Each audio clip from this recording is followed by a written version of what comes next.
Bom, aqui na escola a gente tem as atividades internas e, e leituras também, né? Então a leitura desse mês é o livro do Taleb, Cisne Negro, né? Em que ele vai falar das mudanças inesperadas da sociedade. E a gente classificou o Taleb como um cenarista. E quando a gente vai, e a escola é uma escola que tem se especializado em futurismo, né?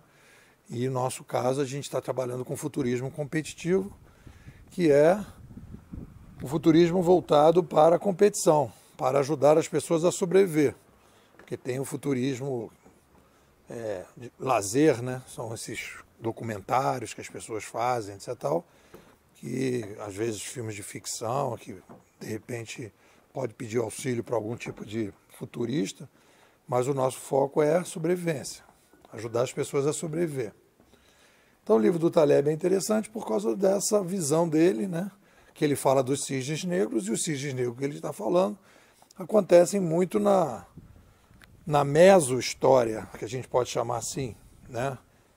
Ele fala lá da Guerra do Líbano, do ataque às Torres Gêmeas nos Estados Unidos, de uma crise econômica que existe e tal, a pandemia, são cisnes negros que acontecem na meso-história, né? na curto e na média história, em que você vai ter esses problemas. Quando a gente vai falar da macro-história, isso já é diferente. E aí surge a necessidade de você ter macrofuturistas. O macrofuturista que eu conheci, que foi assim o meu inspirador, o meu padrinho, foi o Pierre Levy. Sugiro que você leia os livros dele, principalmente o Cybercultura. E ele vai ali fazer uma análise do mundo novo. A partir das recorrências, ele vai estudar a chegada do digital como um fenômeno social recorrente, que é a forma mais adequada para entender esse novo século. A chegada de uma nova mídia não é uma novidade, e quando a gente compara fenômenos históricos recorrentes, a gente começa a identificar padrões. E quando você identifica padrões, que é a ferramenta de um futurista de médio e longo prazo, tanto dos cenaristas quanto dos macrofuturistas, já é trabalhar com padrões. O modista não. O modista trabalha basicamente com fatos, né, informações, levantamento de dados, etc. O cenarista barra mais ou menos, mas o macrofuturista é só padrão. Ele não está preocupado com o que vai acontecer semana que vem, daqui a 2 anos, daqui a 10 anos. Ele está vendo o macro. E aí por que eu digo que a gente precisa desesperadamente desses macrofuturistas? Porque existe uma necessária adaptação da sociedade ao novo ambiente que a gente está criando de maneira, digamos assim, espontânea. Não há uma consciência das pessoas, quando as pessoas adotam um celular e começam a usar o celular, e começam a acessar o Google, e começam a viver esse novo ambiente, as pessoas têm diversos paradigmas filosóficos que foram criados no passado e começam a vivenciar o mundo novo. A mídia tem essa característica, a mídia ela estrutura a sociedade, ela modifica as relações, o conhecimento, as trocas, etc. Papá. Então, existe uma necessidade, foi o que aconteceu também com a chegada da prensa.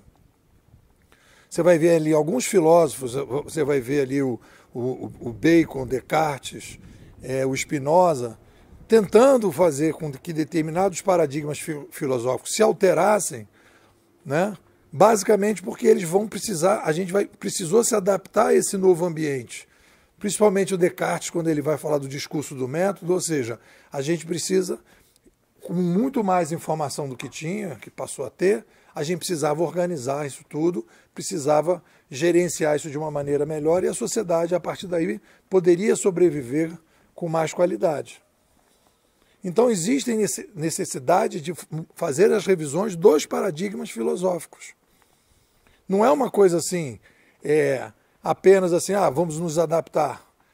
Não, as mídias, elas estruturam o modelo de sobrevivência, e o modelo de sobrevivência precisa de paradigmas filosóficos para as pessoas compreenderem a nova dinâmica.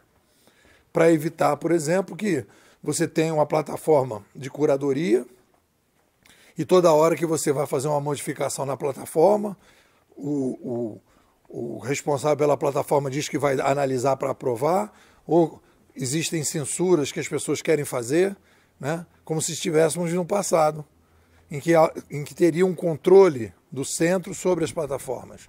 Isso é um problema filosófico que está mal resolvido. Eu estou começando a dar aula para jovens de 14, 15, 16 anos, né? Um projeto novo que eu entrei, e você vê que os jovens hoje, né? A menina me disse, o jovem, ela percebeu e disse, nós temos preguiça de pensar. Nós temos preguiça, porque tudo vem à mão, por que eu vou pensar? Então, que tipo de formação a gente tem que dar para os jovens para lidar numa sociedade com muito mais opções, com muito mais liberdade, com muito mais quantidade de informação? Quais são as mudanças filosóficas que eles têm que ter para poder, ao invés de ficar preocupado com os dados, eles começarem a se preocupar com os padrões? Então a gente precisa de um profissional, que eu estou chamando de macrofuturista, que vai começar a trabalhar em projetos sempre na direção de projetos 2050, projetos 2060, para estruturar, por exemplo, como é que a gente vai trabalhar o currículo, né, a formação de todas as pessoas ligadas às ciências sociais. E quando a gente fala de ciências sociais, na minha visão, a gente está abrangendo a administração, está abrangendo negócios, está abrangendo psicologia, está abrangendo economia, pedagogia, direito. Como é que a gente vai formar esse pessoal para viver nesse novo ambiente? Como é que a gente vai formar as pessoas para viver num ambiente quase sem emprego, com muito trabalho? Como é que a gente vai formar pessoas para que possam ser avaliadas o tempo todo pelo cliente? Disputar o cliente. Que mudanças filosóficas são necessárias para isso? Esse é o papel do macrofuturista. E isso que é um trabalho de base que a gente precisa fazer. Qual é o resultado desse trabalho? Independente desse trabalho, as coisas vão acontecer? Vão. A história, né, vai caminhar, as ordens espontâneas vão trabalhar, isso vai acontecer. Mas existe um sofrimento e uma demora para que essas coisas aconteçam que poderia ser encurtada, que o sofrimento poderia ser menor e a demora poderia ser menor.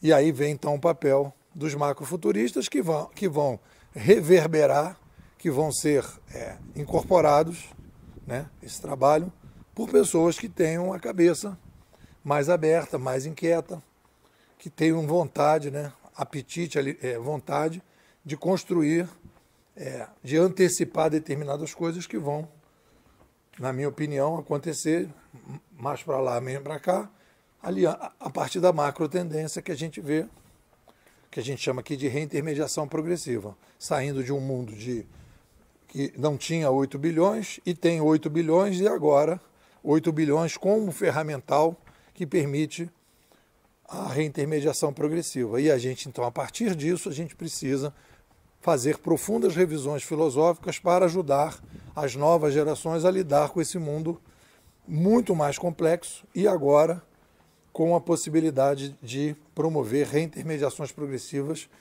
de maneira exponencial. É um pouco por aí. O que vocês dizem?